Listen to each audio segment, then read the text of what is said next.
Bom, vou apresentar para vocês aqui o Padre Fábio de Mello, o Wendel Simões. É porque os dois são de formiga e o cara de formiga. Eu não resisto.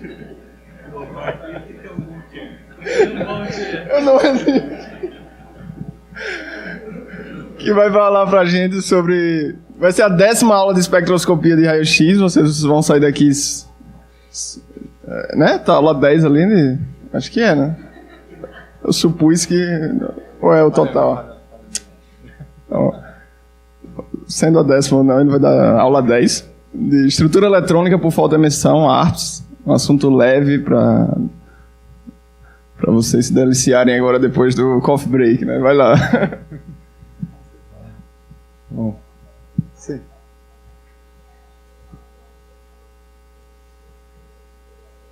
Exatamente, pois é, a gente está com um problema no tutorial, não, a gente não resolveu o problema do vácuo ainda, possivelmente para sexta-feira, talvez o tutorial, a gente tenha andamento no tutorial com o experimento, então provavelmente hoje também a gente não vai conseguir, porque a gente tem que preparar a amostra em outro sistema, para depois transferir para fazer as medidas no ARPS, e o trecho que liga o sistema nesse sistema de preparação, ele está com vácuo, está com probleminha de vácuo, então possivelmente a gente não vai consertar a tempo para o tutorial hoje à tarde.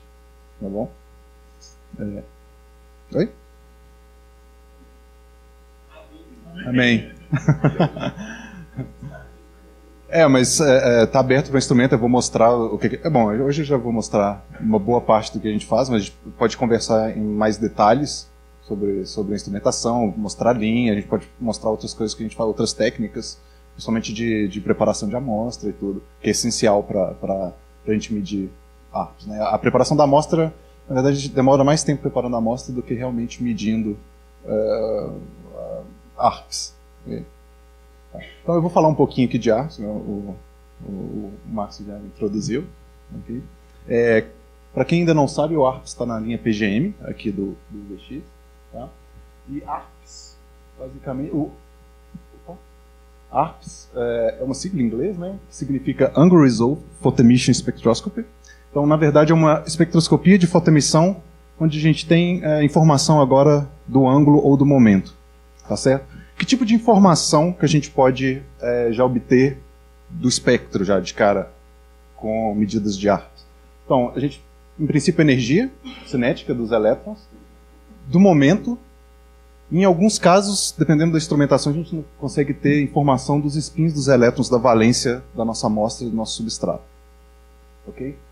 Aqui o Angle Resolved remete diretamente para o momento. Tá? Então, o que difere do ARPS para outras técnicas de espectroscopia, como UPS e XPS, é exatamente essa informação do momento.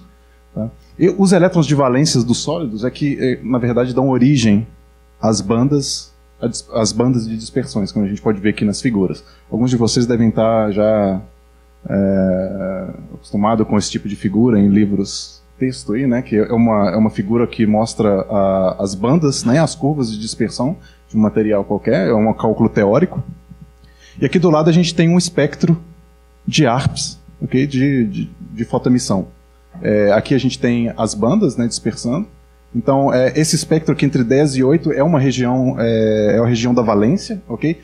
Em geral, a região da valência varia entre 0 e 15 electronvolts aqui, ok? Então, o ARPS a gente pode usar tanto ultravioleta quanto raio-x moles, que é o caso aqui na linha PGM, a gente usa raio-x moles, mas a gente tem uma lâmpada também que usa ultravioleta para fazer esse tipo de medida, ok? Bom. Ok, então eu falei de dispersão, curvas de dispersão, que é a diferença de ARPS para as outras técnicas de fotoemissão. Tá? O que é e para que servem essas curvas de dispersão? Tá?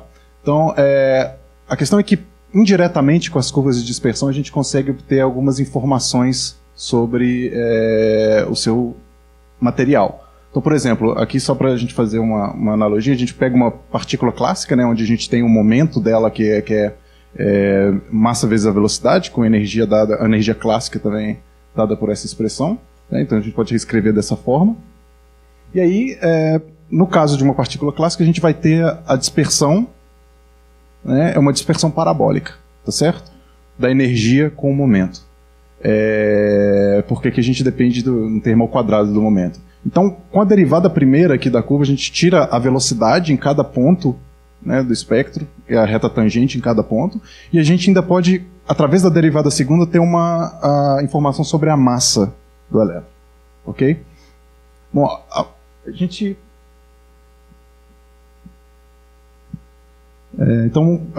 em geral, alguns de vocês já devem ter medido dispersão, tá? Como um fóton em um meio, por exemplo.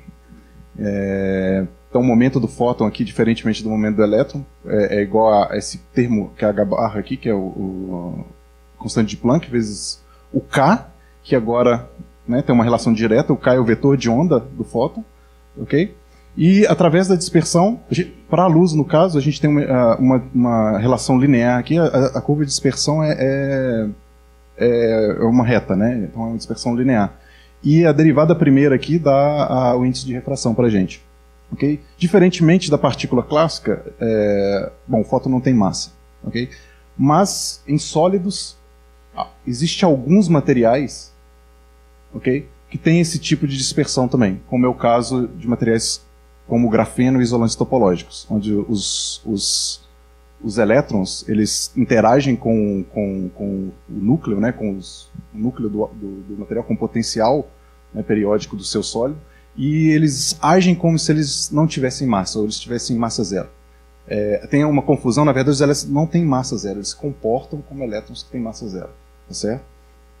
Então, para elétrons quase livres, a gente tem essa relação com H/K, porque agora a gente está tratando o elétron de uma maneira quântica, então ele também é uma onda, ok? Então a gente associa um vetor de onda para ele aqui, que a gente, no caso do ARPS, a gente usa diretamente, né? Então o momento vai ser descrito, na verdade, não pelo momento em si, mas pelo vetor de onda K.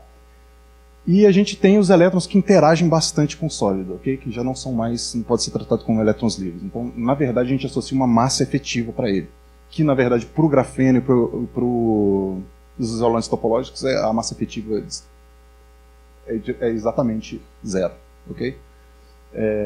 Então, através da derivada segunda, a gente tem uma relação dessa massa. E essa massa dá para a gente o quão bom condutor o material é ou não. Como é que a gente tira essa informação?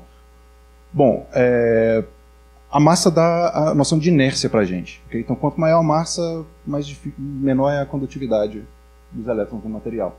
Então, se eu pegar aqui, por exemplo, da curva verde para azul, eu tenho um melhor condutor por um pior aqui. Okay? Por quê? Porque se eu medir a derivada segunda dessas curvas vermelha e azul, a derivada para vermelha eu vou ter um valor menor da derivada segunda. Okay? Então a curva é mais inclinada, tem uma derivada e consequentemente tem uma massa menor. Okay? Então quanto menos dispersar a banda, maior é a massa do seu elétron, a massa efetiva, okay? E pior vai ser a condutividade dos seus elétrons no sólido, certo? Quanto menos a banda dispersar, maior a massa efetiva e então pior vai ser a mobilidade dos seus elétrons. A verde tem uma mobilidade melhor. Quanto mais para o azul, maior a massa, menor a mobilidade. Sim. O grafeno, o que acontece? O grafeno tem o hamiltoniano dele, a energia dele, né? O hamiltoniano, como a gente escreve e chega nas equações do grafeno, ele tem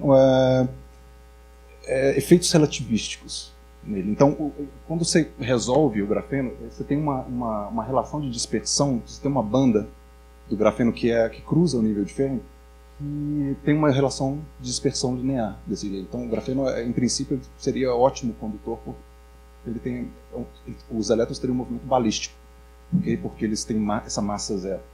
Okay? Então, esse é o ponto. Os isolantes topológicos são outros tipos também, é idêntico ao grafeno. Tá certo? Sim.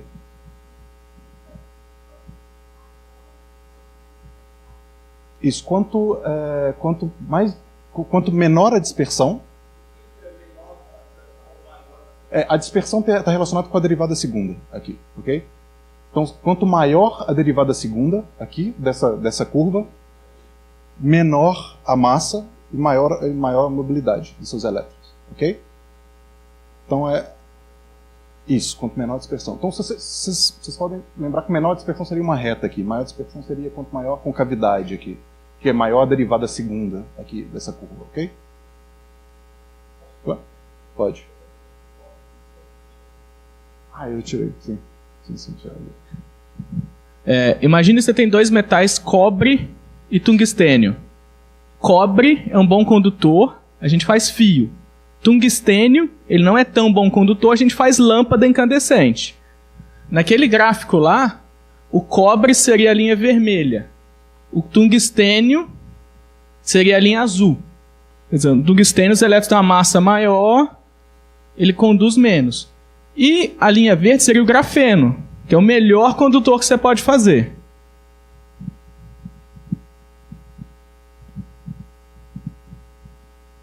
Ok.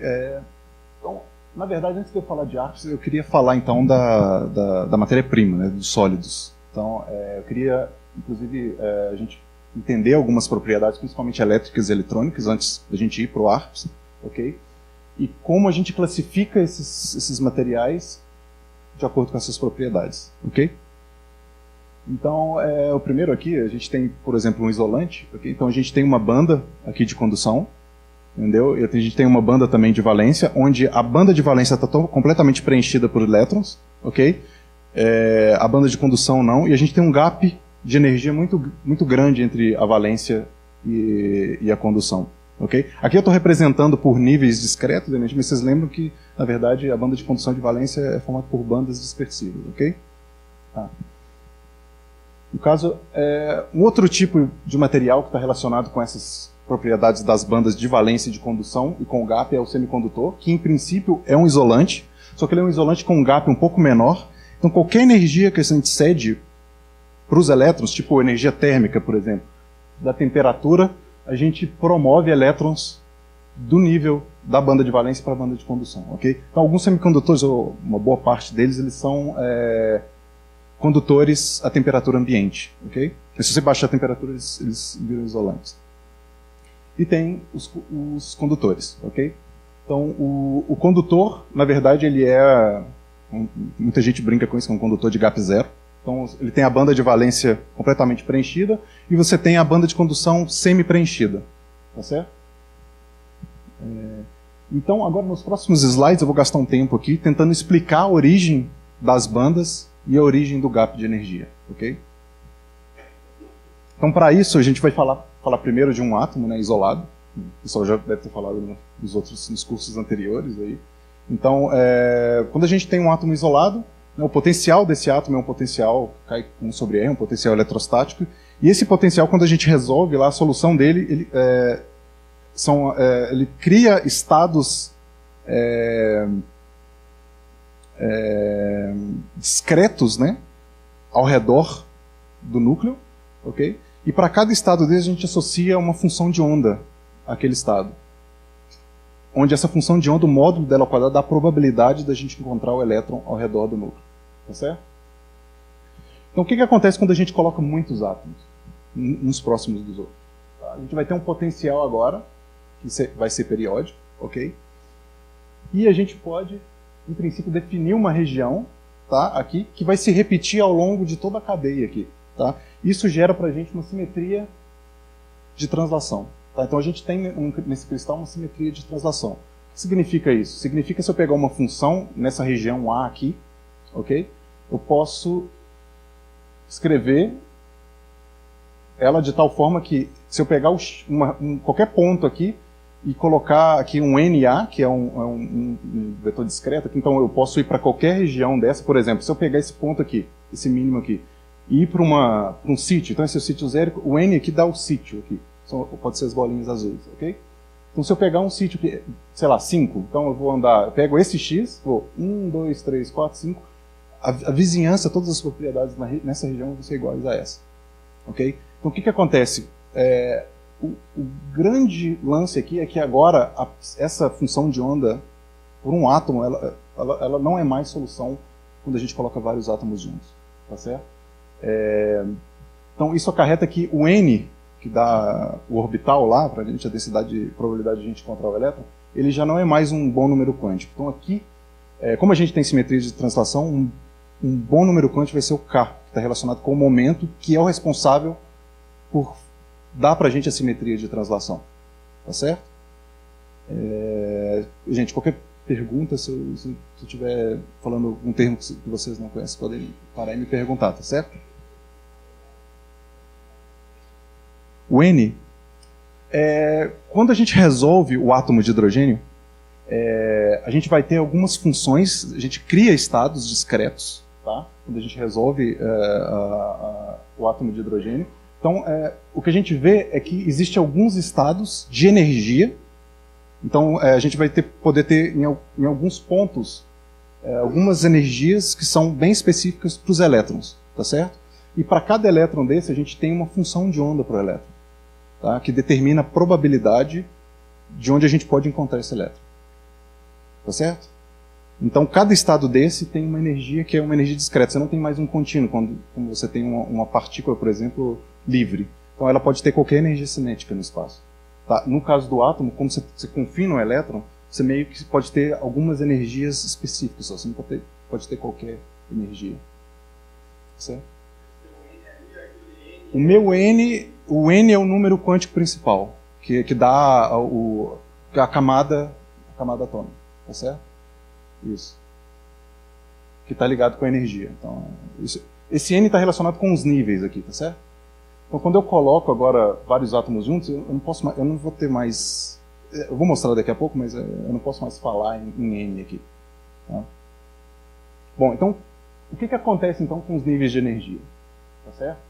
Então, se eu pegar um átomo só, eu vou ter um nível, né, no espaço do meu vetor de onda, eu vou ter um nível discreto aqui, que é exatamente o que o meu N significa lá. Então, para o meu N igual a 1, eu tenho um nível, N igual a 2, eu tenho outro.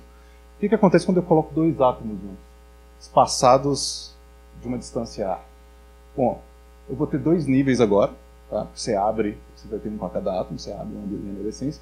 E mais do que isso, eu não vou ter dois níveis contínuos no espaço dos Ks, eles não podem ter qualquer K. Tá? Eles começam, vocês podem ver que tem uma interferência, existe uma interferência construtiva aqui na borda, aqui onde próximo ao vetor de onda 1 aqui, tem uma interferência construtiva no nível mais baixo aqui, próximo ao zero, e uma interferência construtiva próximo a 1 aqui, e destrutiva no meio e aqui nas bordas para esse nível. Tá certo? Quando eu coloco 3 átomos, eu abro 3, olha só.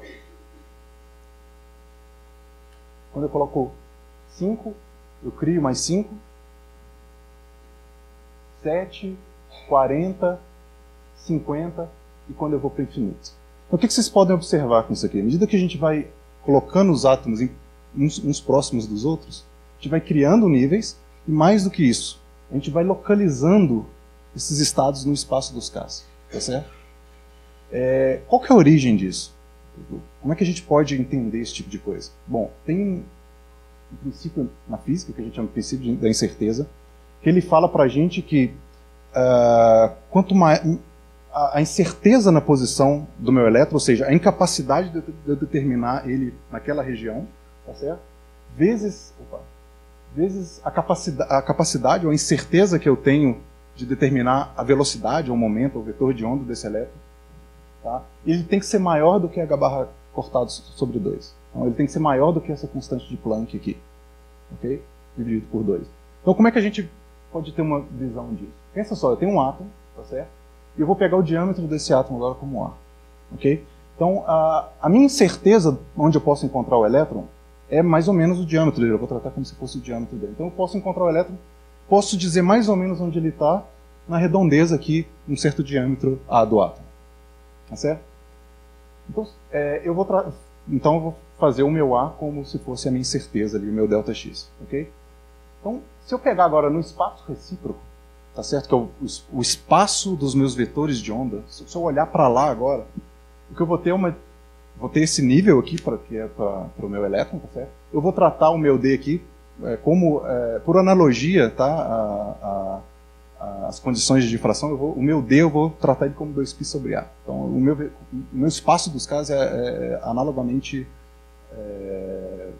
ao espaço dos Ks que é dado pela condição de difração. Okay? Então, a minha incerteza agora no espaço dos Ks, essa φ agora, é a função, na verdade, não no espaço geométrico real, mas agora no espaço dos vetores de onda. Tá certo? Então, a incerteza ali vai ser agora de eu encontrar, né, o meu elétron com aquele vetor de onda D. Ok? Lembra que dk é proporcional a P pelo H barra K. Okay? Então, agora, se eu juntar o meu A, que é o ΔX, o meu P, que é H barra D aqui, eu vou ter que a minha relação de incerteza aqui vai ser A vezes D, que é igual a 2π, que é maior que H barra 2. Então, eu não estou violando esse princípio da incerteza. Tá? E olha só, se vocês observarem o A com D agora, à medida que eu aumento essa incerteza aqui na posição que eu encontro o meu elétron, eu diminuo aqui a minha incerteza no momento, que é o que a gente viu na figura anterior. Tá certo? Para ficar mais claro ainda, se a gente pegar agora e colocar, em vez de um átomo, colocar 2 átomos juntos aqui, qual que vai ser a minha incerteza agora? Qual vai ser a região ali que eu posso dizer mais ou menos que o elétron está? 2A. Okay? Então, o que vai acontecer? Eu vou abrir 2 níveis. Okay? Em princípio, eu vou tratar eles como monoatômicos, eu não vou ainda localizar. Então, olha só, no caso anterior, para um átomo, eu tenho que a minha incerteza no momento é 2π sobre A. Mas o princípio da incerteza ali fala para a gente que o meu ΔX, que eu vou agora associar como 2A, tem que ser igual ao meu ΔP, que é D, que tem que ser igual a 2π. Olha o que acontece. No espaço dos Ks, eu vou ter o meu D agora, que é π sobre A. Então, o que está acontecendo, na verdade, é que eu estou delocalizando os meus elétrons, eu estou perdendo informação da posição deles no espaço real, mas eu estou ganhando localização no espaço recíproco. Então, o que acontece? Eu tenho mais certeza de qual é a velocidade. À medida que eu perco a noção da posição dele, eu ganho mais certeza da velocidade dele. Tá certo? E, bom. Tá, aí a gente pode ir, então, para um exemplo físico disso agora. Tá? Existe alguns que chama de superfícies vicinais, onde acontece refinamentos, tá? A níveis atômicos, então a gente tem poucos átomos uns próximos dos outros, que a gente pode visualizar esse tipo de coisa. Então, essas superfícies, então, elas são formadas em formas de degraus. Tá? Você tem superfícies com vários átomos. Tá? E esses degraus aqui, eles funcionam como barreiras de potencial. Tá certo? Então, é como se o meu elétron estivesse aqui no meio. Esses degraus funcionam como barreiras, eles ficam confinados ou não. Tem uma probabilidade deles ficarem andando aqui. Mas, em geral, estão localizados na superfície. Tem algumas amostras, né, alguns substratos sólidos. Você tem elétrons que ficam confinados aqui. Tá certo? Então, eles ficam presos. Eles ficam presos aqui nesse degrau. Tá certo? Um exemplo disso é o ouro 1. Okay? Então, olha só, para 8 átomos, olha o que a gente tem. Em princípio, o ouro 1 seria uma parábola. Tá? Você tem elétrons livres lá, que é uma superfície onde você não tem degraus. Então, quando a gente tem uma superfície dessa com 8 átomos, ele já confina e você já vê a descrição dos estados eletrônicos. Tá certo? Então, olha só, para uma superfície um pouquinho maior, 20 átomos, de novo, olha só, eu tenho uma descrição dos estados eletrônicos. Tá certo? Então, eu tenho uma evidência de confinamento. Vocês estão me escutando aí? Acho que eu não estou falando no microfone, né? Eu falo meio alto, não sei se é necessário. Tá. Então, olha só, quando eu tendo agora para essa superfície 1, que é como se fosse átomos infinitos, tá certo? Olha só, aparece a parábola. Tá bem ruim a qualidade da imagem deles, do dado deles, apesar de ter sido por lugar, não é tão boa, mas dá para ver a forma parabólica aqui. Ok. Então, bom, aqui a gente explicou um pouquinho então sobre a formação, a origem das bandas de dispersão. Então, uma outra origem é a formação do gap. Ok? Então, para explicar agora o gap de energia, nessa formulação é um pouco mais simples, porque vocês lembram que eu tratei de um nível só. Mas no caso do átomo de hidrogênio, a gente tem vários níveis, então essas bandas formam para todos os níveis e vai ficar um espaço que é o gap de energia. Tá? Mas é mais fácil de ver nesse tipo de aproximação que é de elétrons livres. Então, se eu pegar aqui essa aproximação, né, pegar um gás de elétrons livres, então, em princípio, eles não têm interação nenhuma com nenhum núcleo atômico, nenhum átomo. A dispersão vai ser essa, então, uma dispersão parabólica. Então, olha só, quando eu coloco agora um potencial periódico, supondo que os elétrons vão sentir bem pouquinho esse potencial, olha o que acontece, tá? Então, quando você resolve as equações e vê direitinho, você vê a abertura de gaps exatamente em múltiplos de π sobre A. Lembra lá do espaço dos Ks, ok? Abre exatamente nessa direção, nesses pontos aqui, tá vendo? E quanto maior for esse potencial periódico, quanto mais esses elétrons sentirem a presença desse potencial periódico, maior vai ser a abertura desse gap. Tá certo? Então, na verdade, a origem desse gap é exatamente a interação dos elétrons com esse potencial periódico. Tá? E lembra que A é a distância entre os átomos, ok? Então tem uma relação aí exatamente com a distância entre átomos, que tem a ver com aquela simetria de translação que eu falei para vocês. Tá? Ok, então a gente viu aqui a origem das bandas, a abertura de gap, tá, mas isso aqui não explica nenhuma propriedade dos sólidos. Para eu realmente entender as propriedades dos sólidos, a gente tem que preencher essas bandas com elétrons, tá certo? E aí entra, de novo, que eu já falei lá nos slides iniciais, né? Então a gente preenche aqui, se a gente tiver a banda preenchida, banda de valência totalmente preenchida, e a banda de condução semi-preenchida, esses materiais vão ser condutores, e se a banda de valência for preenchida e a banda de condução estiver vazia, esse material é um isolante, tá? Então, nos condutores, tá certo? O último nível preenchido, ele é bem importante, tá? Ele é extremamente importante, na verdade. Ele é tão importante que a gente dá um nome para ele, que é nível de Fermi, tá? É nesses níveis aqui, ou nas proximidades, é que todas as propriedades dos materiais, tipo condutividade, algumas propriedades magnéticas, né, condutividade térmica, acontecem, tá certo? Então, esse nível de Fermi, na verdade, quando a gente pode extrapolar ele para 3 dimensões, e na verdade ele ganha um nome bonitinho, que se vocês forem ver livros de espectroscopia, ver ARPS, se vocês forem trabalhar, vocês vão ouvir muito isso aqui, superfície de Fermi. Tá? Superfície de Fermi é justamente quando você extrapola, é o nível de Fermi quando você extrapola para 3 dimensões. E a gente pode visualizar isso de novo olhando para o exemplo mais simples que a gente tem, que é o gás de elétrons livres. Okay? Então, de novo, lá a dispersão linear. Tá? Então aqui eu coloquei Kx e Ky agora, então eu tenho um paraboloide de revolução. Lembra que eu tenho Kz também, eu não coloquei por motivos óbvios, que eu não consigo escrever 4 dimensões aqui. Então olha só, com Kx e Ky, aqui embaixo são os níveis, tá, preenchidos da banda de valência. Aqui eu tenho, nesse plano aqui, o meu plano que corta no nível de Fermi. E se eu olhar agora em Kx e Ky, eu vou ter aqui dentro, são os Ks, os níveis que são preenchidos pelos elétrons, e logo na borda aqui, que eu tenho exatamente o nível de Fermi. Tá?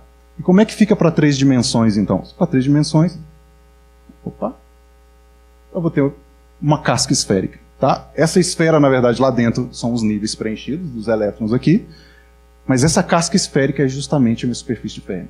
Tá? É o último estado preenchido energeticamente do meu sólido.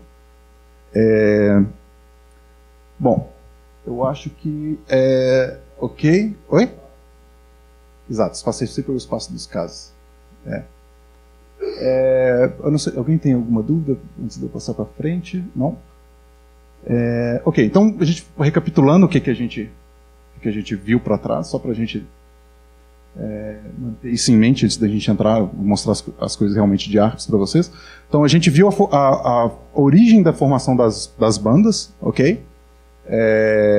A origem do gap, tá? Então a origem da formação da banda está relacionado com justamente essa delocalização, a incerteza que eu tenho na posição dos meus elétrons no espaço real com a localização no espaço recíproco. Okay? E com essa coisa de eu botar um monte de átomos junto e ter vários desdobramentos de vários níveis. Okay?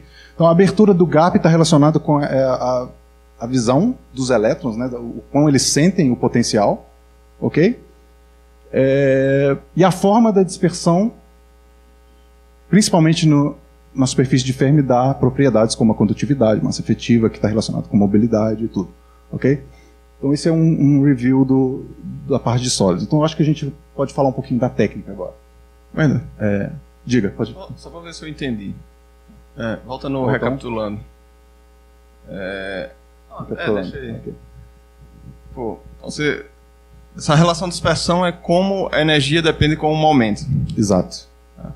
E como essa energia depende do momento num cristal, vai depender da simetria desse cristal, por exemplo. Uhum. E como são as periodicidades nesse cristal. Exatamente. Por isso que você está falando de periodicidade, você está falando do espaço recíproco, do espaço dos cais. Exatamente. Então, como essa energia depende desse momento, não só o valor do momento, como também na direção do momento, essa superfície de Fermi, quando você for para um sólido real, ela não necessariamente vai ser uma casca esférica, mas ela vai poder ter outras formas.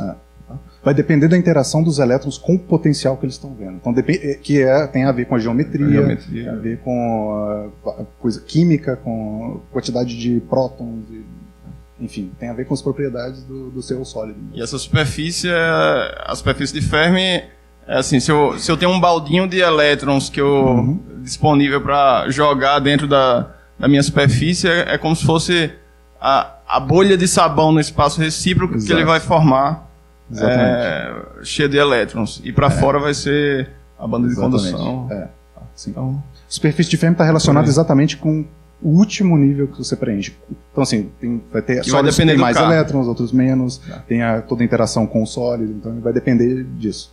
A forma da superfície de Fermi vai depender da interação, vai depender da quantidade de elétrons, vai depender de tudo isso. A superfície de Fermi é a última, é a superfície que define o último elétron que você vai colocar. Os últimos elétrons. Estando eles na banda de condução ou na banda... Para isolantes é um pouquinho mais complicado. E para semicondutores também. Eu estou falando de metais. Ok. Os condutores. Então tá. Então eles necessariamente vai estar na banda de condução, então aí você vai ser aquele último elétron. É o último na banda para metais, para condutores. Ok. Tá. Mais alguma dúvida?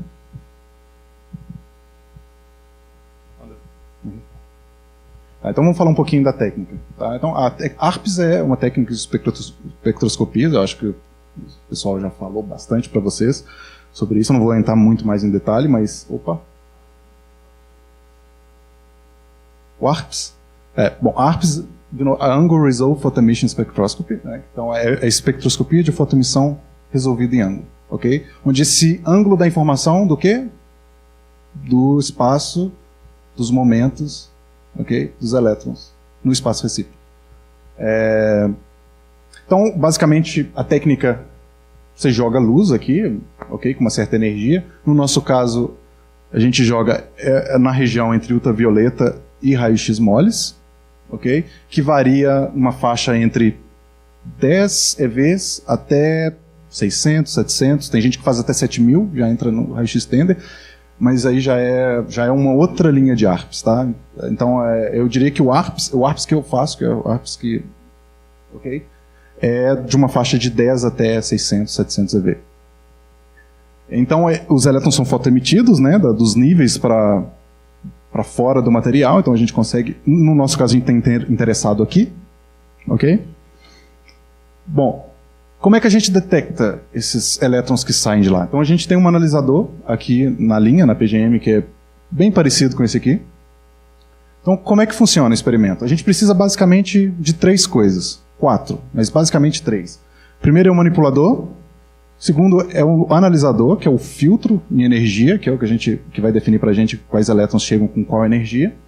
E a linha de luz. Em alguns casos a gente precisa baixar a temperatura, tá? Mas... com isso aqui você já consegue fazer um experimento ARPS básico. A questão é que seu analisador e o seu manipulador tem que serem muito bons, tá? Principalmente, na verdade, o manipulador. Tá? Então, a gente joga luz nesse manipulador, os elétrons, em princípio, eles saem, ok?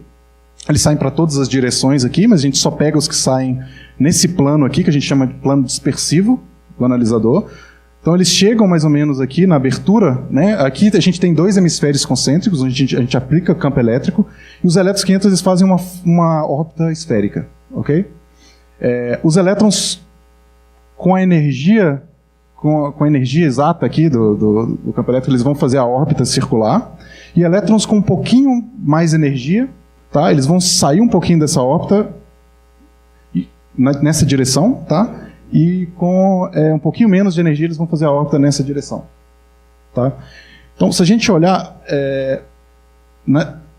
agora, o analisador de cima, tá certo? O nosso analisador aqui, ele é um pouco diferente dos analisadores mais antigos. Tá? Agora, já está em geral, a maioria dos analisadores já saem, assim.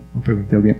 Não, é só uma pergunta, uma dúvida. Esse analisador, ele seria muito, a princípio, em termos de movimentação, o que a gente tem na difração. Com os goniômetros, os círculos que a gente tem na difração. É essa mesma ideia. Como é que é na difração? Não, você tem o difratômetro que vai te permitir justamente os círculos teta, teta 2 teta, FIC, que você vai girar a amostra para você justamente acessar os diferentes momentos. É a mesma ideia. É só que a gente faz isso no manipulador agora, não no analisador. Essa coisa sim. Entendo, é verdade. O que está fixo, então, no seu caso, é o seu analisador.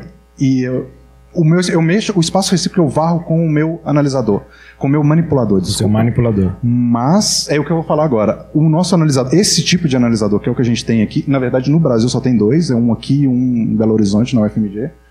Que eu não sei se já está operacional. Acho que já está começando a funcionar também. O que acontece? Ele tem essa diferença. Os analisadores mais antigos, e alguns de XPS, eles não têm essa coleta angular aqui, que eu ia falar, que eu vou falar daqui a pouquinho. Então ele só tem esse filtro em energia. Então é interessante, então, porque para o pessoal ver que justamente a gente ainda está medindo a mesma coisa que a gente mede de difração, que é momento angular. Então a gente usa uma instrumentação, momento linear. E aí é uma instrumentação paralela, entre aspas. Sim. Tem que fazer essas... Sim.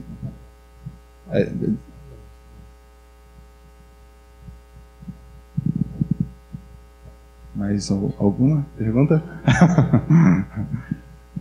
Ok, então, então a gente tem os elétrons densos têm essa dispersão em energia, ok? E no nosso caso, que é o que a gente estava falando agora, estava falando com o Sato, é que no nosso analisador, na verdade, ele permite... Então, se você olhar, ele vai entrar nesse plano aqui, tá? Os elétrons. Ele permite que os elétrons entrem com um certo ângulo aqui, ok? Então, ele tem um limite de menos beta a beta, ok? Que é o limite de abertura angular que ele permite os elétrons passar. Esses elétrons, eles são refocados aqui na entrada dos hemisférios, e eles fazem a curva de forma a manter o momento. Então a gente preserva o momento que a gente já ganha essa informação de graça, praticamente, tá certo? Então o jeito que a gente vê isso na CCD, então a gente tem um detetor aqui, então o jeito que a gente vê isso na CCD é o seguinte, então se a gente imaginar agora com os elétrons que entram por essa linha pontilhada aqui, tá certo? Então, vamos esquecer os outros ângulos. Então eles vão fazer a volta aqui no meu hemisfério. Lembra que agora ele tem que dispersar, né, os elétrons com energias um pouquinho diferentes, eles dispersam, então a gente vai ter uma linha aqui na CCD. E agora, se a gente pegar, então, cada linha dessa, por exemplo, acho que aqui eu vou pegar primeiro a vermelha. Então, os elétrons que chegam é uma linha, tá certo? Por causa dessa abertura angular. Então, eu já tenho uma linha de graça aqui. E quando a gente varre em energia, em verde eu vou ter outra linha, em azul outra linha. Então, o que no final das contas a gente tem é uma foto, tá, instantânea da imagem. Ok? Então, que tipo de informação que a gente tira dessa imagem? Tá? Essa imagem eu vou falar dela, mostrar ela mais na frente. Foi um experimento que a gente fez em colaboração com o professor Rogério Paniagua, da UFMG. Então, uma medida de uma amostra, eu vou falar um pouquinho dela mais na frente, assim como outros sistemas, tá certo? Mas que tipo de informação antes eu quero mostrar que tipo de informação que a gente pode tirar aqui. Que tipo de informação que a gente tira aqui? Olha só, se a gente pegar essa linha aqui, tá certo? Ou melhor, um range aqui entre essas duas linhas azuis pontilhados, a gente tem basicamente o que a gente vê em XPS ou UPS. Tem uma espectroscopia convencional, vamos dizer assim. Então a gente tem aqui, vocês verem que os pontinhos em branco e preto aqui mostram um degradê ou um contraste de cor, onde o branco é o mais intenso e preto é o menos intenso. Essa intensidade significa quantidade de elétrons, tá certo? A intensidade é proporcional à quantidade de elétrons. Então, olha só, se eu pegar aqui esse pico, então aqui próximo ao Fermi é exatamente a banda, essa banda aqui que eu estou vendo bem clarinha, tá vendo? Tem um pico. Então, se eu pegar esse ponto aqui, é exatamente esse ponto aqui no meio, tá certo? E aqui eu já entro na valência, exatamente essa curva aqui, é essa parte aqui embaixo. Então, essa EDC tá para UPS ou XPS, ok? EDC significa Energy Dispersive Curve, ou curva de dispersão, desculpa pelo inglês, tá, gente? É curva de dispersão em energia. É uma curva que dispersa em energia. É um corte nessa direção, vertical. De maneira análoga, a gente pode pegar na horizontal, ok? Então, quando a gente pega e integra essa região aqui, a gente vai ter o que a gente chama de MDC, que é Momentum Dispersive Curve. Okay? Então, eu tenho dispersão na direção do momento. E aí a gente tem uma forma dessa. Então, se vocês olharem, de novo, esse pico grande aqui é exatamente esse meio aqui, e esse ombrinho aqui, ó, é exatamente essa banda aqui, tá vendo? Ok? Essa outra não dá para ver, ela está bem tímida aqui, mas a intensidade está bem fraquinha. Tá? Meu nível de Fermi está aqui, ó. Eu sintonizei ele para ser o centro da CCD. Tá? Isso aí tá exatamente aqui, ó. Meu nível de Fermi. Aqui não estou falando de nível de Fermi, tá? Isso aqui é energia na CCD. Tá? E aqui também. No meu detetor. Ok, então eu mostrei mais ou menos como é que o que a gente pode tirar do espectro, tá? Tem um outro detalhe, tá? Então, isso aqui é uma imagem que a gente tira diretamente, é crua, tá? Essa é a imagem que a gente tira direto do ARPS.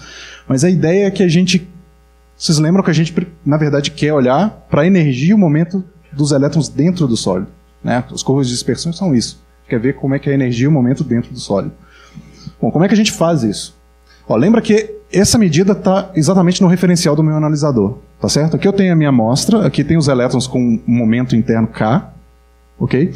E aqui eu tenho os elétrons fotoemitidos livres, ok? E eles entram no meu analisador. Então, o que eu tenho que fazer? Na verdade, eu tenho ângulo por energia e eu quero ir para momento. A primeira coisa que eu tenho que fazer é ir para o momento dos elétrons livres, ok? Que é uma coisa simples de se fazer. Eu tenho simplesmente que mudar o referencial do meu analisador para o referencial da minha amostra. E as equações são essas aqui, ok? Não importa, o que vocês têm que tirar daqui é exatamente que o momento, na verdade, depende da energia cinética que a gente tem informação aqui. E a massa, essas duas constantes são constantes, ok? Universais da física. E tem o φ e o θ. O θ é exatamente o ângulo entre a minha amostra e o vetor de onda do elétron. E o φ é o ângulo aqui de abertura do meu analisador, que está nessa direção, nesse plano aqui, ok? Esse plano perpendicular ao vetor de onda, aqui, contendo o vetor de onda. Ok, então eu já tenho agora os momentos fora do meu né, os elétrons, o momento dos elétrons livres, que são fotoemitidos. Mas eu quero o momento deles no interior do sólido. Tá? Isso tudo a gente tem que fazer na mão. Processamento de dados, tem que programar, fazer o software para ter essas imagens, ok? Então, a primeira coisa, a gente tem que olhar agora para a conservação da energia. Tá? Então, basicamente, para fazer esse processo para dentro do material, para olhar o momento dos elétrons dentro do material, a gente tem que olhar para as conservações de energia e de momento, ok? De energia, a gente sabe que a energia cinética do elétron que é fotoemitida é igual à energia do fóton, menos a energia de ligação, menos a função mais, né? Menos a função trabalho, que é a energia que eu gasto para tirar o elétron do meu cristal. Ok? No caso do momento, bom, o momento paralelo, a gente vai dividir em dois momentos, que é o paralelo à superfície e o perpendicular à superfície. O paralelo, o momento dentro dos elétrons dentro do meu material é igual ao momento fora do meu material. Então a gente já ganha de graça isso, a gente já consegue calcular o momento fora, basicamente são os mesmos. O problema é justamente o momento perpendicular. Okay? E aí, tem o caso que o momento perpendicular já não conserva, o momento do elétron. Tá? A conservação do momento perpendicular total vai depender já do seu cristal, ou seja, o elétron, para ele ser fotoemitido, ele precisa absorver momento do seu cristal. Basicamente fônons. Então ele tem interação de elétron-fônon e ele é fotoemitido, tá certo? E isso dá pra gente, eu não vou resolver as equações aqui, mas eu quero mostrar, vocês nem precisam realmente entender essa equação. O que é importante aqui é exatamente que o KZ depende somente da energia do fóton. Tá certo? Isso, para a hora do experimento, é essencial, porque se você quiser varrer a sua zona de Brillouin na direção KZ, você tem que variar a energia do fóton, e só variar a energia do fóton, porque ele só depende da energia do fóton, o resto é tudo constante, tá vendo? Então, olha só. Então, suponha, então, que eu tenho aqui minha zona de, né, meu espaço recíproco, tá? E nesse plano, aqui eu tenho o B1, que é o KX, B2, que é o KY, e o B3, que é o KZ. Ok? Então, se eu quiser pegar o plano agora gama MK, se eu quiser pegar esse plano aqui, eu preciso incidir luz lá, uma energia, um fóton com energia HN1, tá? E eu vou ter acesso a qualquer região. Desculpa, tá, gente? É muito costume aqui, e tá na mão aqui. Então eu consigo varrer qualquer região desse plano aqui no espaço recíproco apenas com uma energia do fóton. Então, apenas variando o ângulo do meu manipulador lá, que vocês viram, e do meu próprio analisador. Se eu pegar agora uma outra energia do fóton, vocês viram pela equação que eu mostrei anterior, eu consigo ir para um outro plano com um outro KZ. E aí, variando o ângulo, eu consigo ter acesso a qualquer região desse plano aqui da minha zona de Brillouin, ok? Ou do meu espaço recíproco.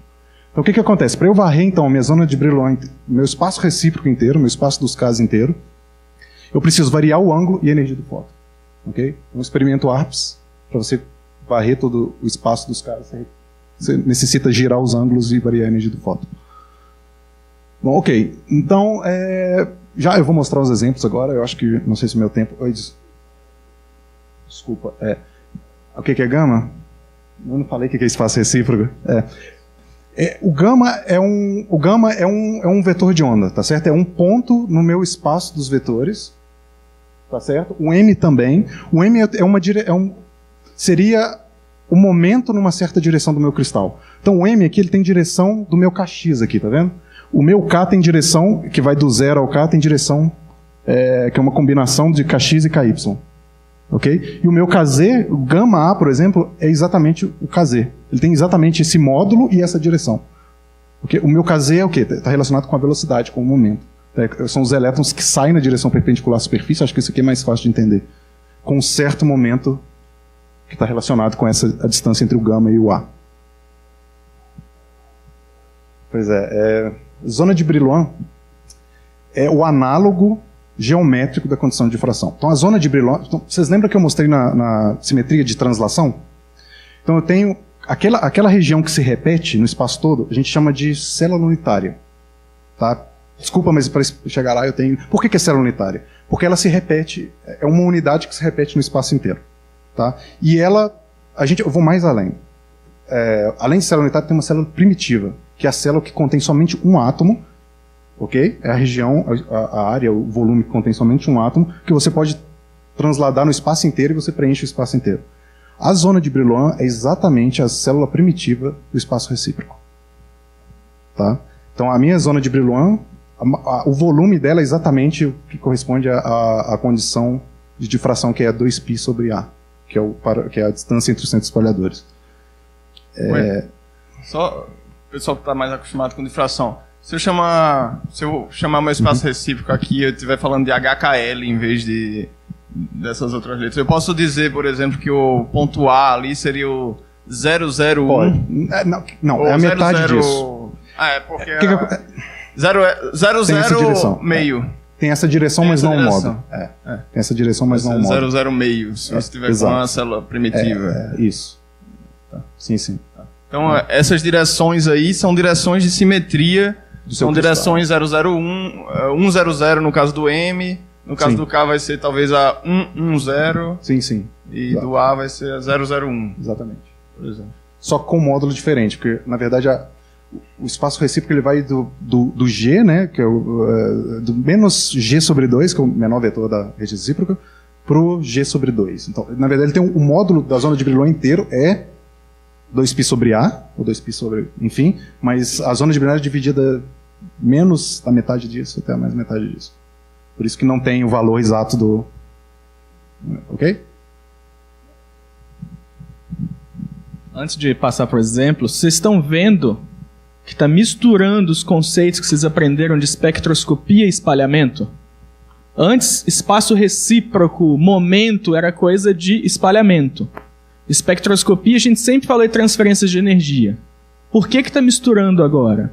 ARPS é um exemplo dessa espectroscopia, igual foi espalhamento inelástico anteriores, que você está olhando em transferências de momento e energia. Por isso que na espalhamento você olhava só transferência de momento e tirava informações de distâncias. Na espectroscopia a gente olhava transferências de energia e aprendia sobre os níveis de energia do átomo. Agora o Endel se propôs a um desafio muito maior. Falou, eu quero saber a energia e o momento do elétron, porque se eu souber esses dois, eu posso determinar a velocidade e a massa do elétron que está lá dentro. E a gente não pode pesar um elétron ou marcar o tempo que o elétron desloca para saber a velocidade. Então, para medir isso, você tem que medir a energia e o momento do elétron. Por isso que mistura. E o legal é que o momento é um vetor. E ele para cada direção do sólido, ele pode ter um valor diferente. Então, o elétron pode mover mais rápido numa direção e mais devagar em outra. E é isso que ele está medindo. Na verdade, cada direção ali, aquelas curvas de energia por momento, ela pode ter uma curvatura diferente, que é a velocidade diferente. A gente não faz um mapa em todas as direções. A gente escolhe algumas direções, que como o Márcio falou, são as direções de alta simetria, que é ali os vértices, o meio, para representar essa relação de energia e momento em diferentes direções. E a gente tem uma ideia clara. Se eu olhar aquelas curvas, uma é mais inclinada, uma é mais curva e outra tem uma curvatura menor, o elétron viaja mais rápido em uma direção e mais lento na outra. Beleza?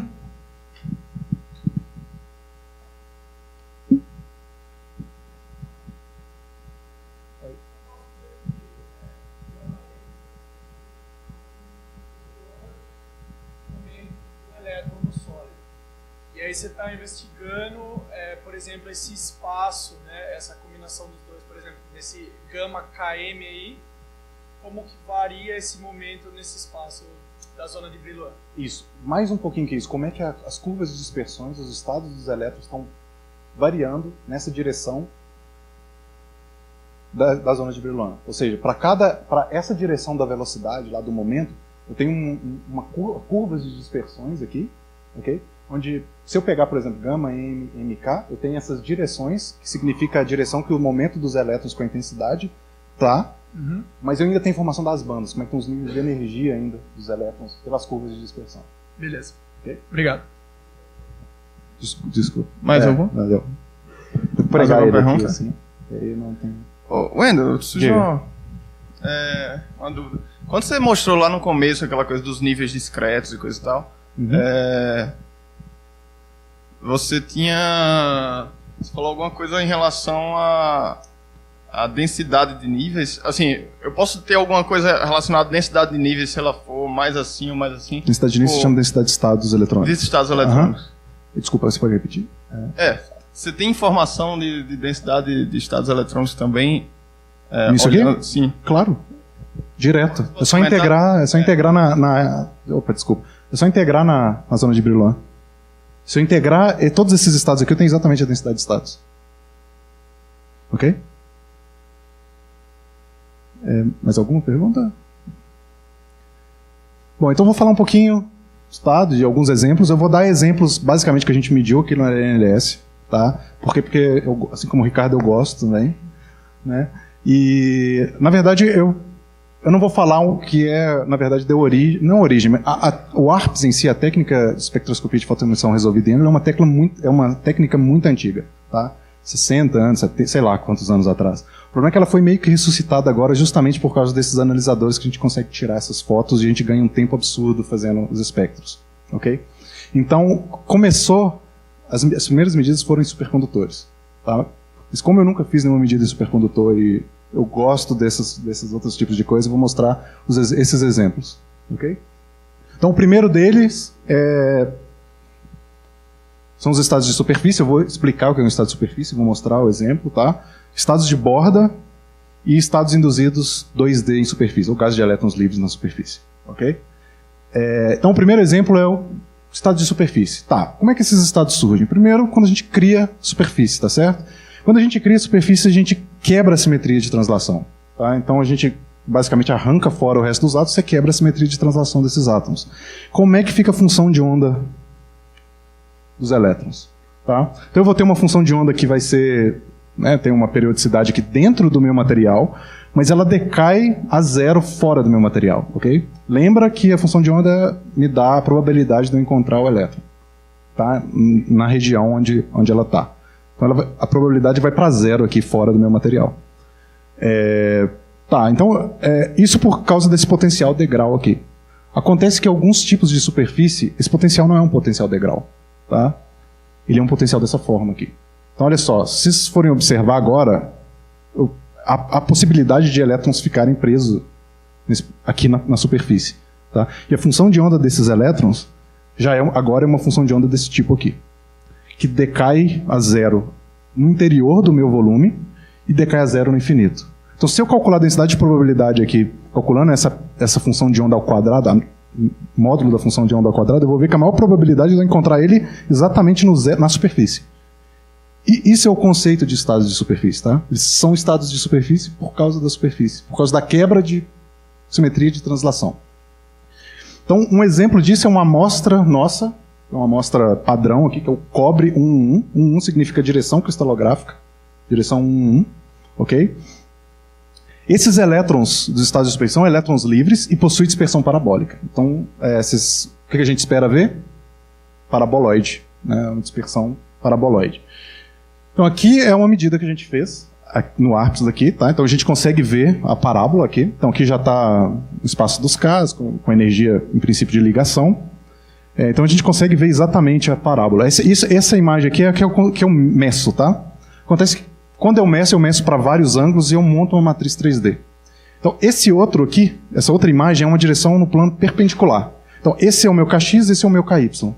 E aí eu consigo remontar a minha zona de Brillouin toda, tá certo? Então aqui eu tenho um corte potencial aqui. Aqui essas linhas aqui dão as informações de como é que estão cortadas. Nesse caso aqui eu coloquei em cor vermelha aqui, assim como esse plano, é exatamente onde esse plano aqui corta, tá certo?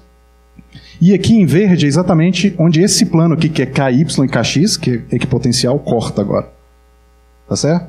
Aqui embaixo eu tenho exatamente as EDCs e as MDCs, tá? Essa EDC é essa aqui, em vermelho. Essa MDC é essa MDC azul aqui, e essa aqui é essa aqui em vermelho, ok? Então eu consigo ver, aqui eu consigo ver o máximo aqui, ó. Nessa EDC aqui de Kx, eu consigo ver esses dois ombrinhos aqui, são esses dois ombros aqui, ó. E aqui, esses dois ombros são esses dois ombros aqui dos estados aqui, ok? Então, bom, não sei se... você fala intensidade? Então, isso aqui tem a ver com a nossa montagem, na verdade. O que acontece? Acho que eu vou ter que ficar sem o microfone. O que a gente faz para percorrer essa direção aqui, então você vê que tem vários planos nessa direção.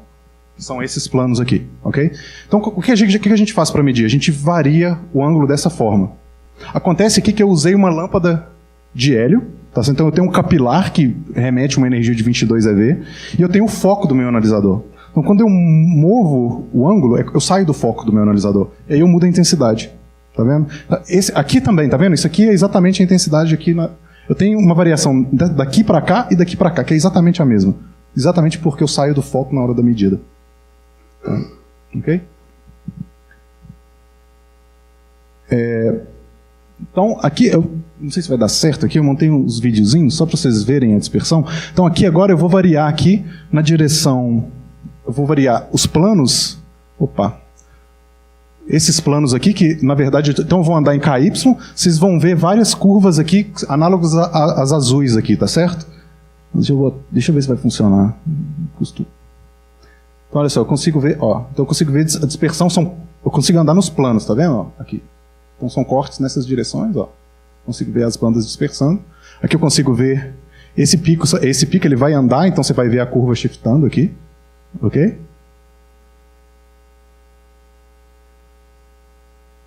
Parou. Okay. Aqui é a mesma coisa, só que para o outro plano. A gente tem tempo aí? Como é que tá? Tem? 15 minutos? Tá. Desculpa, eu falo muito, né? Mas, então aqui é a mesma coisa, só que para o outro plano, ok? Então aqui a gente vai ver, são os cortes nessa direção também, vem o corte, você consegue ver esse pico aqui andando, justamente porque eu pegando o máximo que muda, né? É interessante notar aqui esses pontos aqui também, esses dois picos vão se juntar aqui, exatamente aqui, tá vendo?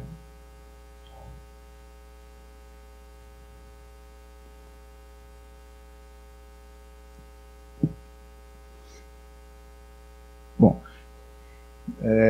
um outro agora, que eu vou variar esse plano. Então eu vou variar agora nessas linhas verdes, então eu vou pegar vários planos em energia potencial.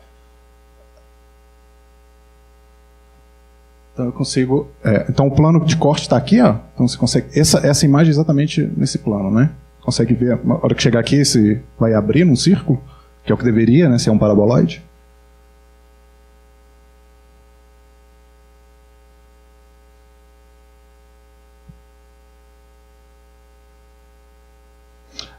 Quem perguntou da simetria? Você vê que aqui eu não tenho muita simetria no plano. Esse é o que o analisador me dá, ok? Eu só tenho a simetria nesse plano onde eu vario, que é justamente por causa dessa saída do foco. Não muito. A gente não faz nenhuma análise de intensidade, mas se a gente fosse fazer análise de intensidade, mas aí é melhor ir para o síncrotron, aí é tudo mais... Teoricamente, tudo funcionaria melhor. Então, não tem esse problema do capilar lá, e a gente pode analisar matriz de elemento, brincar com polarização e tudo. Isso aqui é feito, mas não no... desculpa. Sim, não é feito no síncrono. A gente usa uma lâmpada de hélio para fazer. A gente tem uma lâmpada de hélio acoplado no sistema, onde a gente pode usar as linhas do L1 ou do L2, que é 21 e 40 eV. Certo? Fica não usando... Isso, fica aqui, mas não usando a luz síncrona. Exatamente. Você pode usar, pode. Sim, sim. Você perde um pouquinho. Para esses estados de superfície, você perde um pouquinho. O síncrono aqui é perfeito para outras coisas. Para esse tipo de medida, você consegue medir, mas é melhor com a lâmpada. No Sirius, eu acho que vai ser... A gente vai chegar em energia mais baixa, 90 a gente vai ter mais resolução. Desculpa, o quê? Não é que o síncrono é pior. Por que acontece? Como eu tenho... Na verdade, não é o síncrono, é o meu analisador. O que acontece? O negócio é que, para o modo de lentes que eu uso, eu não consigo usar uma energia de passagem, porque a resolução depende da energia de passagem no meu analisador. Então, olha só, eu estou usando uma energia de 100 eV. Eu não consigo uma energia de passagem menor que 20 no modo de lente que eu uso. Então, isso diminui a minha resolução, de forma que, com a lâmpada de hélio, eu consigo uma energia de passagem de 5, 4, 3... Então, veja bem, não é o síncrono,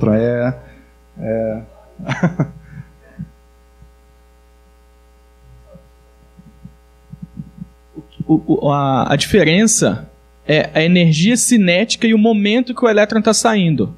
Se você usa 20, ele sai com uma energia cinética, então você tem um momento menor. E aí fica mais fácil você dispersar isso e fazer uma medida de alta resolução. Quando você põe uma energia muito mais alta que a energia que você está querendo medir, o seu elétron sai com uma energia alta, e aí você quer medir uma diferença de momento e uma diferença de energia pequena num número grande. E aí é mais difícil, você tem limitações. Mas o princípio é o mesmo, funciona com qualquer energia. Tanto é que as pessoas tentam usar energias muito altas lá em 10 keV para fazer a mesma coisa. Pra gente aqui... Usando o síncrono, nossa energia começa... O maior fluxo é em 63 e 100. Oi? Na PGM. Na PGM. Isso. Outras linhas aqui ou fora? Essa de... Não, embaixo, né? Sim, sim. Na PGM não chega. Sim. O que eu ia falar? Enfim, me perdi aqui. Não. De 100 EV, não lembro mais. Ok, então... na PGM é 103. Sim. Isso. Isso.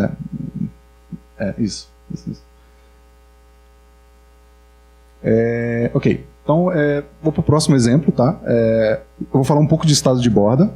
Esse exemplo que eu vou mostrar aqui, a Thaís, a aluna do professor Rogério, participou intensamente do experimento, ela fez praticamente sozinha, né?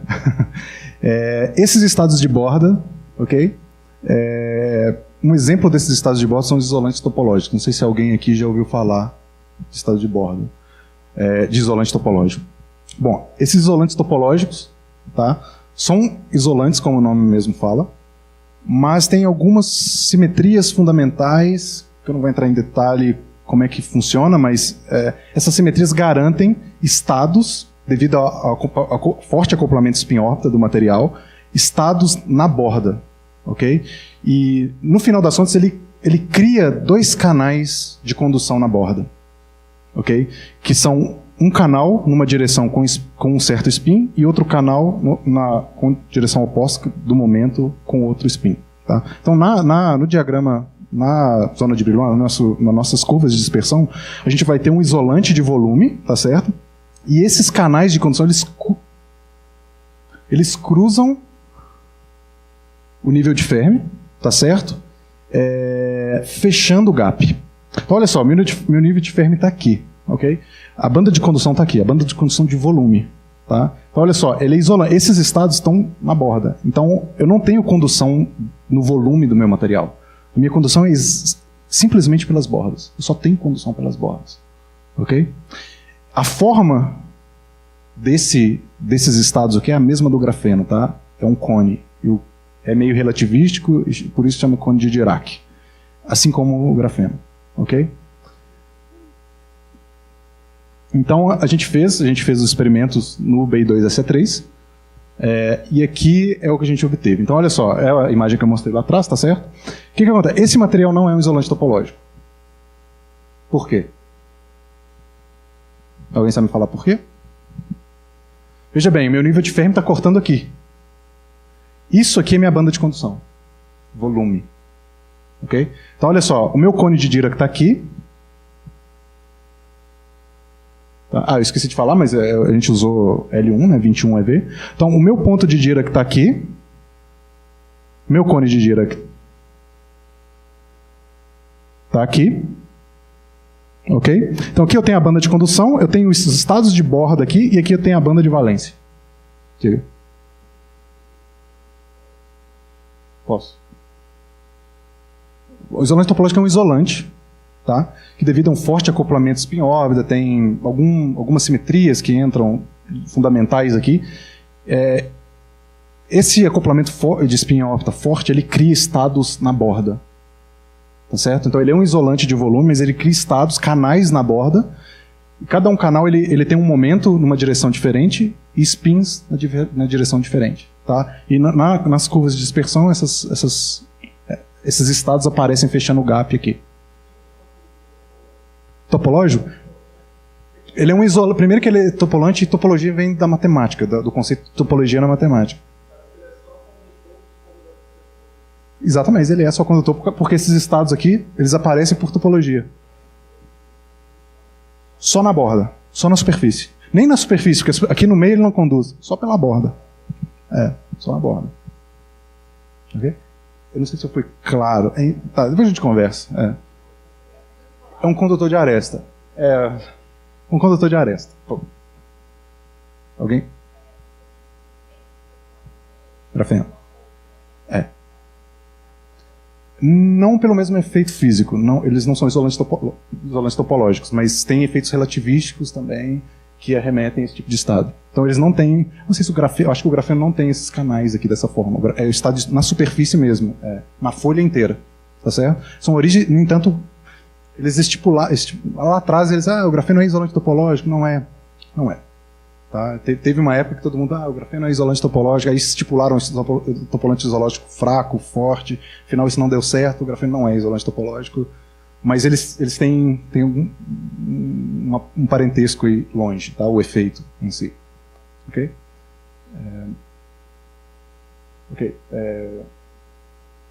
Então aqui eu consigo ver, aqui eu tenho minha EDC, né? Então olha só, se eu pegar a EDC aqui, eu consigo ver o meu cone de Dirac aqui, o meu ponto de Dirac aqui, minha banda de condução e minha valência. Então esse material não é um isolante topológico porque ele conduz pelo volume aqui. Porque a banda de condução, por dopagem, apareceu aqui abaixo do nível de Fermi. Ok?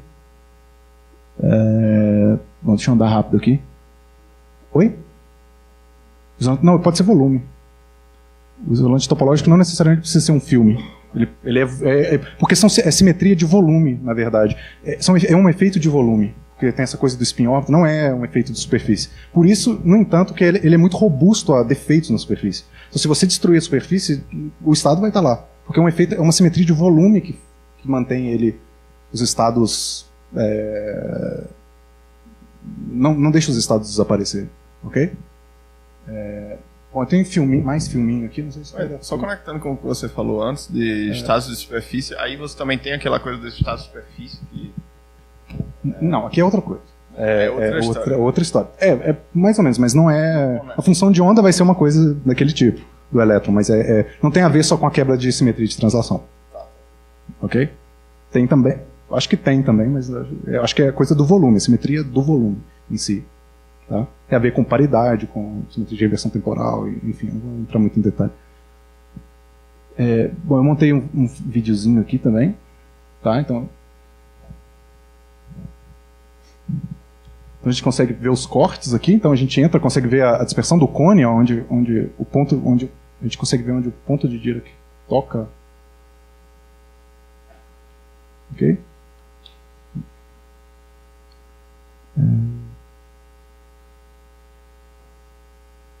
E aqui eu tenho os cortes equipotenciais. Vocês conseguem ver.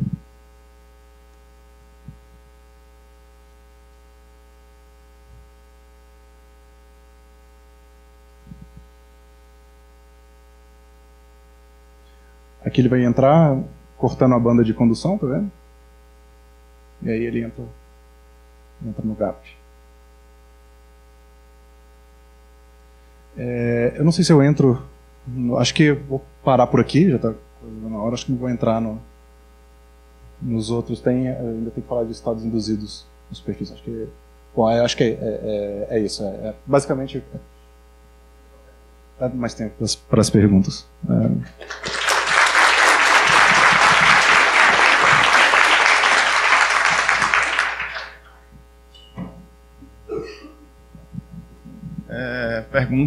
Perguntas.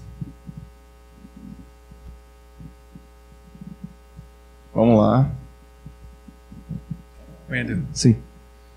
Muito legal isso aí.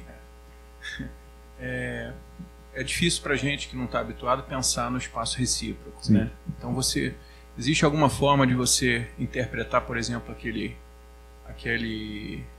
essa superfície, mas transformando isso para o espaço real, pensando na célula unitária? Sim, na célula unitária, eu acho... Bom, o que arremete... Existe uma simetria, mas isso, no caso dos estados de superfície, esse tipo de estado, não. Mas tem algum caso que até um exemplo aqui que eu posso mostrar, que é o exemplo que eu ia dar antes para vocês. Tem esse exemplo aqui de um óxido de zinco, tá certo? Olha só, eu vou chegar lá. Opa, não, passei. Tá vendo? Isso aqui é um corte na valência, logo aqui embaixo, tá vendo? Isso aqui, a forma da banda aqui, ela me dá simetria dos meus átomos. Eu sei que os meus átomos são hexagonais. Eu tenho uma simetria hexagonal. Isso é refletido na... eu acho que aquilo é uma outra coisa. A gente não sabe ainda o que é aquilo. Mas pode ser. Tem sim. Tem. Você consegue, nesse caso, você consegue ver a simetria nesse corte equipotencial. Você consegue ver essa simetria do seu material em alguns casos. Alguns casos é mais difícil, mas você consegue ver a forma, em outros nem tanto. Só para esclarecer, vocês lembram um dos primeiros slides que o Wendel mostrou? A pergunta é muito boa. Assim, eu estou olhando no espaço de momentos.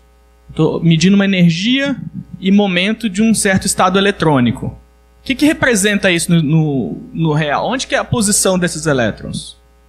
Qual é a distribuição desse estado no espaço real? Vocês lembram que o Wendel mostrou antes ΔX, ΔP?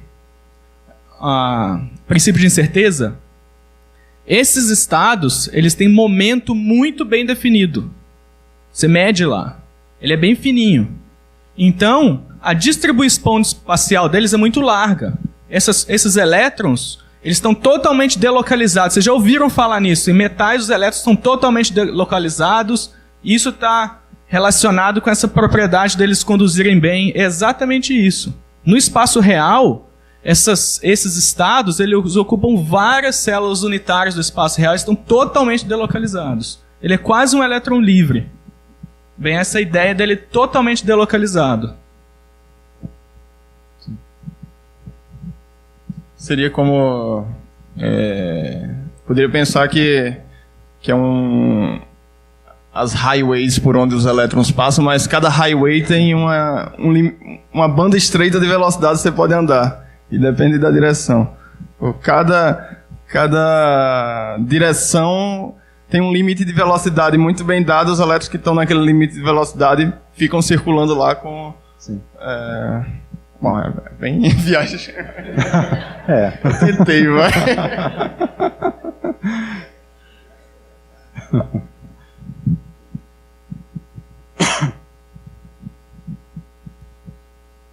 Wendel, parabéns pela apresentação. Quando você citou que, por exemplo, a técnica pode ajudar na investigação de materiais supercondutores, né, por conta dessa definição, né, de quais direções o elétron tem uma mobilidade melhor no material, tem como simular esses experimentos utilizando, por exemplo, campo magnético para determinar o ponto crítico onde o material se torna supercondutor ou onde ele deixa de ser, né, no caso, a um certo limite de campo, de quando ele deixa de ser supercondutor, ou seja, tem como fazer experimento simulando, indo mais além com a aplicação de campo magnético também e variando temperatura. Então, só para ficar, você quer aplicar quando fazer a medida, né? Se é possível aplicar campo magnético? A gente tem um probleminha, a gente já até pensou aplicar campo elétrico, magnético, mas tem um pequeno problema no processo mesmo, uma limitação na instrumentação, que é quando a gente aplica campo elétrico, lembra que os elétrons saem da amostra. Quando tem um campo elétrico ali, você bagunça, a gente não sabe mais reconstruir exatamente qual era o momento anterior a ele entrar naquela órbita. Eu não diria que é impossível, mas eu acho que requer, talvez, à medida que... você teria que simular talvez essa órbita e tentar fazer experimentos variando o campo e ver como é que reconstruir, né? Fazer porque o que eu faço é exatamente isso. Você faz o warping, você pega um estado final e você quer recuperar um final. Pode ser que você consiga fazer. Eu não conheço, ninguém faz isso, tá? Mas não sei, pode ser que sim.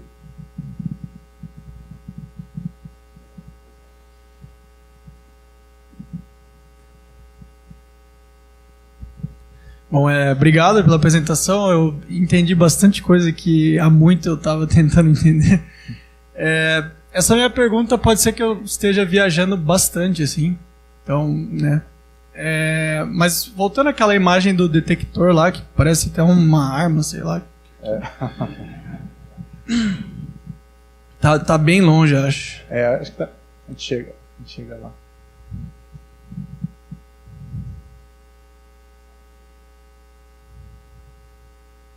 Aqui? Não, um pouco mais para trás. Né? Um pouquinho mais. Aqui.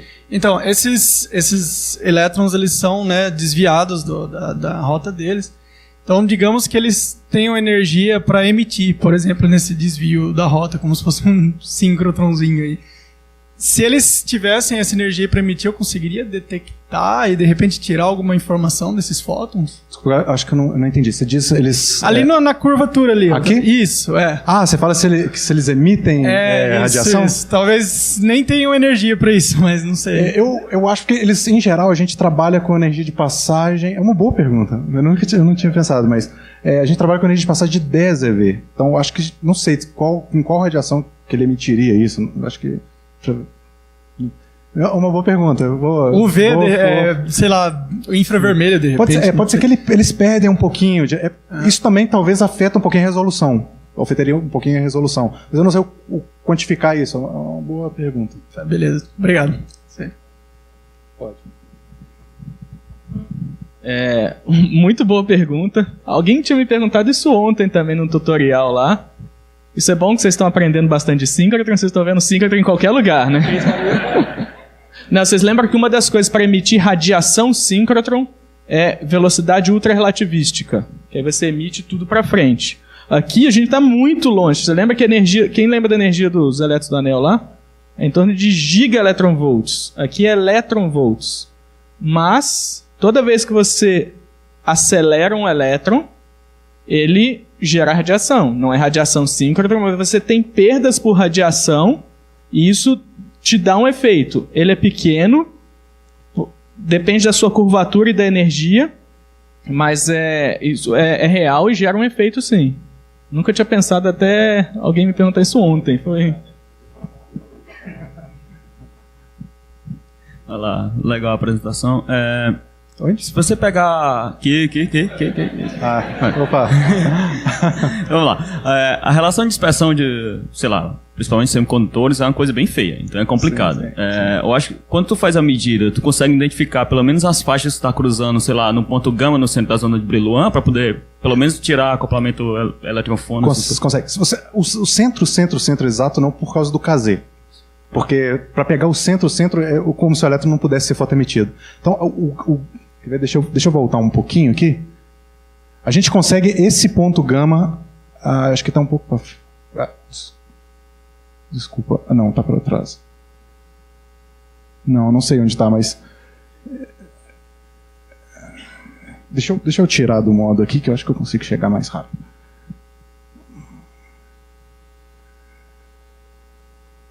Aqui. Então, eu consigo... Esse gama aqui não, mas eu consigo estar em cima... Por exemplo, o KX e o KY eu consigo 0.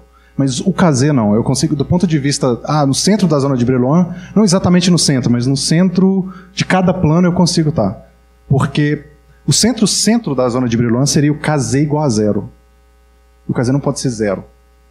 Porque senão eu não consigo fotoemitir ele.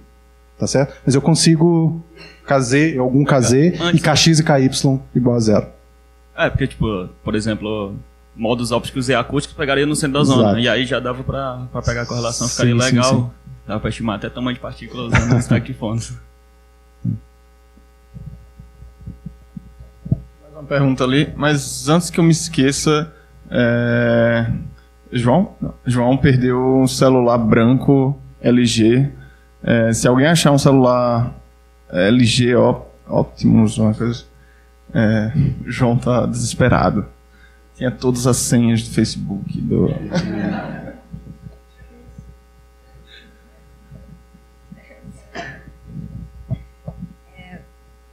Então, não sei, quero ver se eu entendi. Vamos supor que eu tenho um compósito. Eu tenho uma matriz polimérica, que é isolante, e nele eu vou colocar uma carga condutiva. Uhum. Com essa técnica, eu consigo mapear a superfície e determinar, por exemplo, como que está ocorrendo esse caminho condutor, se ele está na borda, se é volume, enfim... Bom, uma primeira pergunta, porque eu não entendo. Esse seu composto, porque você lembra que para a gente ter banda, a gente tem que ter simetria de translação. Ele seria moléculas cristalinas? Então, o material condutivo seria, por exemplo, um grafeno ou um nanotubo de carbono.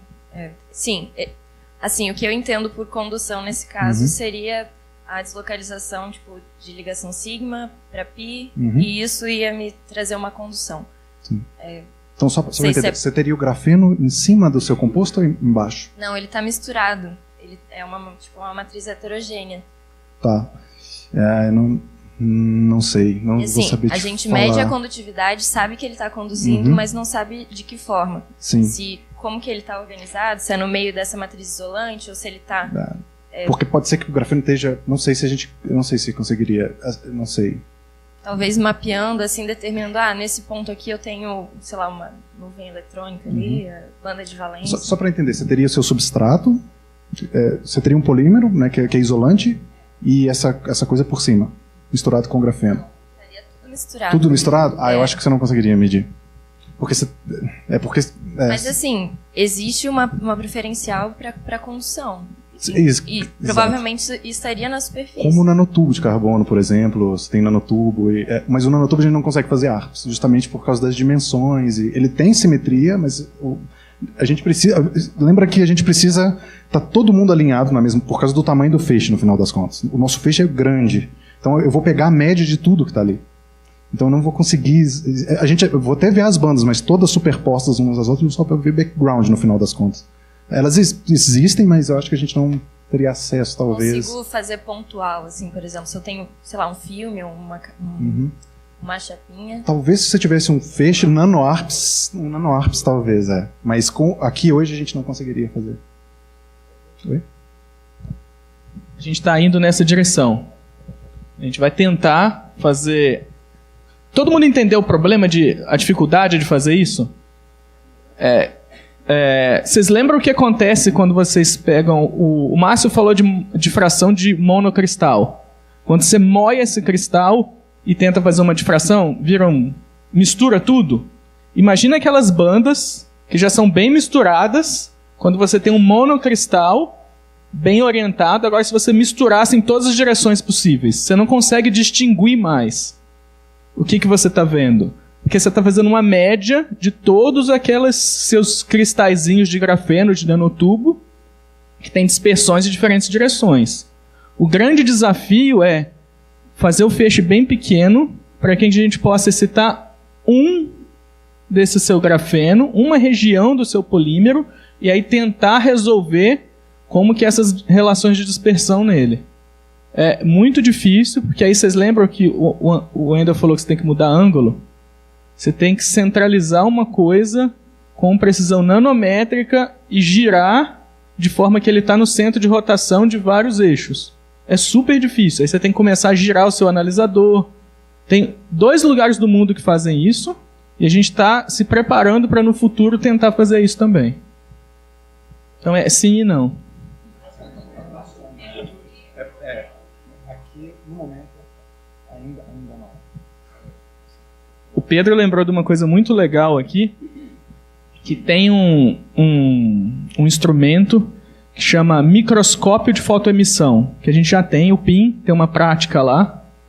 Você vê a distribuição espacial dos seus elétrons. É como se fosse um microscópio eletrônico, você põe um raio-x e olha a distribuição espacial dos seus elétrons. Tem um modo especial, você olhar no espaço recíproco com o PIN, e aí você teria uma medida de ARPS resolvida no espaço. Aí você poderia, por exemplo, selecionar uma banda condutora lá e fazer... Eu quero ver a imagem no espaço real que dá essa condutividade. Então isso seria uma coisa muito legal que talvez desse para pensar. A diferença é que no PIN a gente não tem resolução em energia e resolução em momento para resolver essas bandas muito bem. Então você ganha resolução espacial, perde resolução em momento e energia. Mas esse é um modo que foi descoberto há pouco tempo, que dá para fazer no instrumento PIN, que a gente já tem aqui, tem uma das práticas lá, e talvez dê para fazer na linha PGM. Muito bom, Pedro.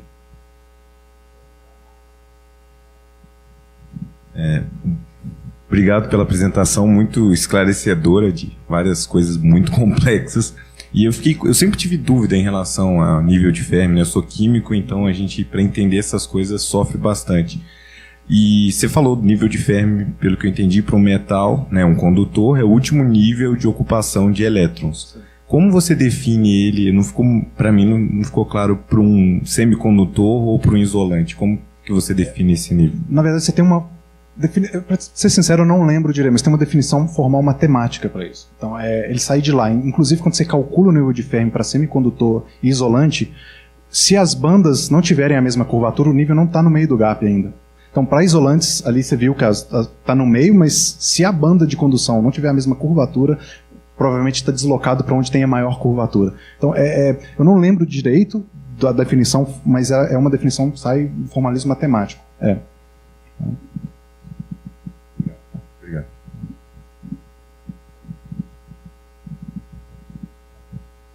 Mais perguntas? Uma última pergunta, não? Bom, quem que fez a prática de ARPS já? Teve 2 grupos? Não teve prática. Não, a prática que teve... A prática na teoria. A teoria de ARPS.